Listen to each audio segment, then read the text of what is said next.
हमारे पास सवाल है कि if A B C are the angle between triangle A B C, prove that कि tan c plus A by two is cot B by two. ये हमें सिद्ध करके दिखाना है। ये सवाल BVI है, ये हर बार पूछा जाता है 2 या 3 नंबर के सेक्शन में।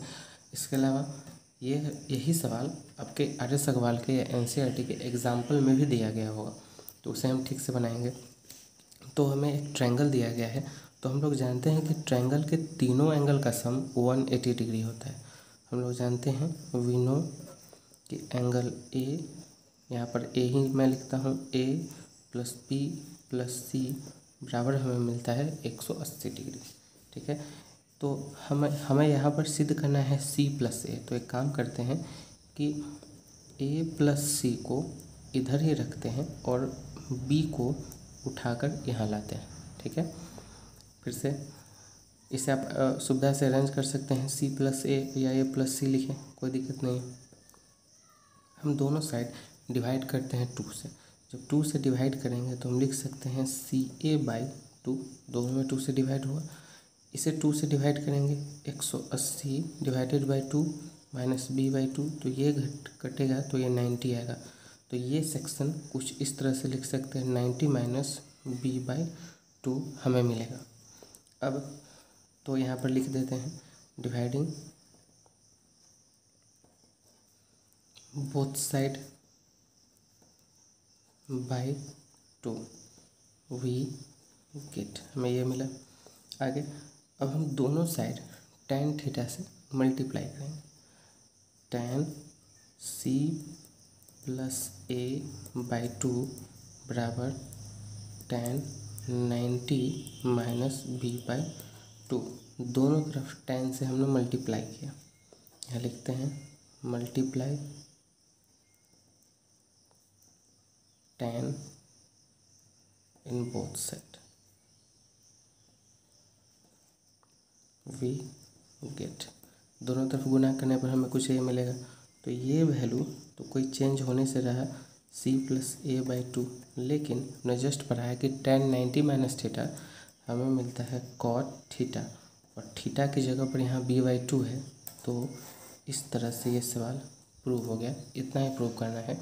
ये हर एक साल एग्ज़ाम में 2 नंबर के सेक्शन में ये पूछा जाता है। अगला सवाल है हमारे लिए कि cos 1 degree, cos 2 degree, cos 3 degree dash dash cos 180 degree बराबर 0 प्रूव करना है।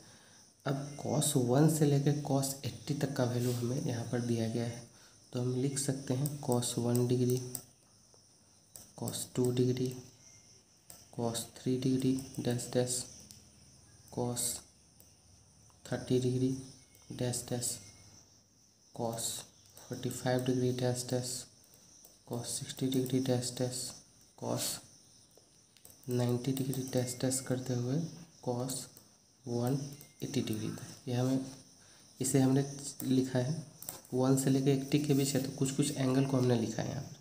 तो cos 1 को हम कुछ नहीं लिख सकते हैं, cos 2 को भी कुछ नहीं लिख सकते हैं, cos 3 को भी कुछ नहीं, लेकिन cos 30 का वैल्यू हमने पढ़ा है कि cos 30 डिग्री का वैल्यू हमें मिलता है √3 बाई 2 डैश डैश। cos 45 का वैल्यू हमें मिलता है 1 बाई √2 डैश डैश। इसका वैल्यू हमें मिलता है 1 बाई 2 डैश डैश। और cos 90 डिग्री का वैल्यू हमें मिलता है 0 बराबर cos 180 डिग्री।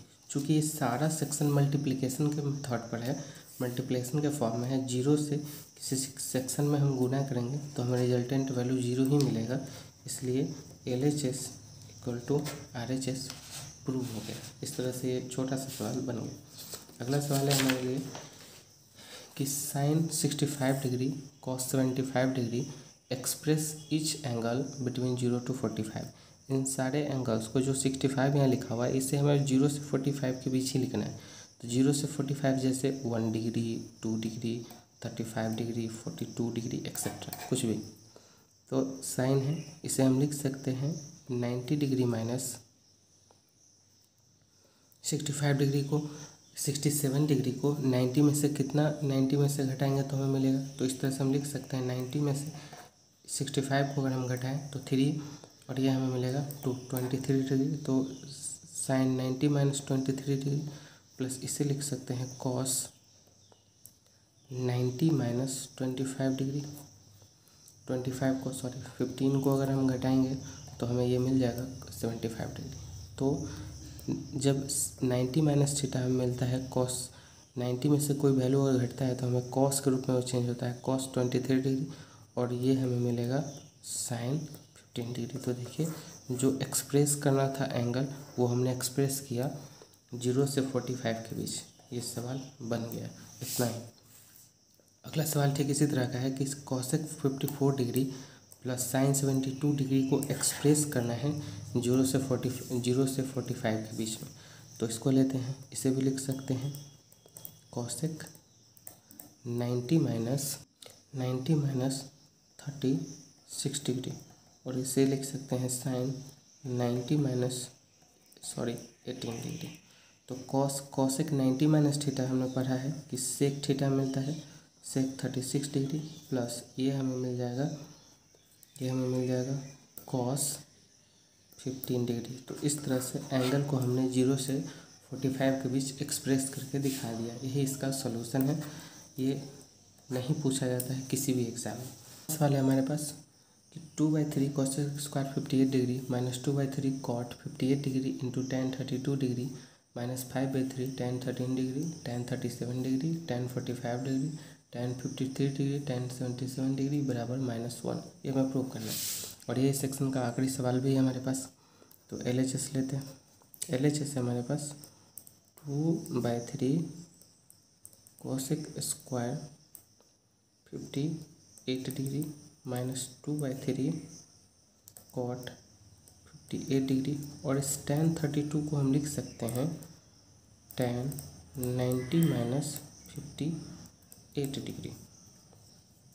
ठीक उसी तरह से अगला है कि 5/3 tan, अब ये tan 13 और tan 77 मिलकर 90 को फॉर्मेट करता है, इसलिए हम tan 13 को लिख सकते हैं 90 माइनस 77 ताकि काटने में सुविधा हो, और tan 77 को एक साथ लाते हैं। फिर से tan 37 डिग्री और tan 37 और tan 53 ये मिलकर 90 देता है, तो tan 53 को हम लिख सकते हैं 90 माइनस 37 डिग्री, और हमें एक अकेला tan 45 मिल गया, और tan 45 अकेला बच गया, इसे लास्ट में लिखते हैं। अगला है कि हमें 2/3 cosec square 58 degree minus 2/3 cot 58 degree into ये भी देगा कॉट 58 डिग्री माइनस 5/3 ये हमें मिलेगा cot 77 into tan 77 into tan 37, और tan 90 माइनस थीटा हमें मिलता है कॉट 37 इंटू tan 45। ये हमें वैल्यू आ जाएगा tan 45 लास्ट में। Cot theta into tan theta 1 होता है, cot theta into tan theta 1 होता है। मैं थीटा इसलिए बोल रहा हूँ कि ये दोनों वैल्यू एक होना चाहिए तभी ये कैंसिल होगा।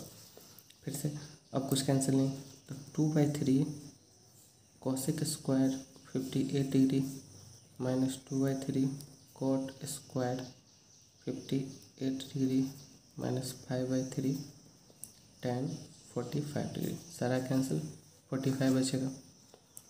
तो ये पूरा सेक्शन 2/3 को कॉमन ले तो ये हमें देगा cosec square 58 degree minus cot square 58 degree minus 5/3, और tan 45 का वैल्यू 1 मिलता है हमें।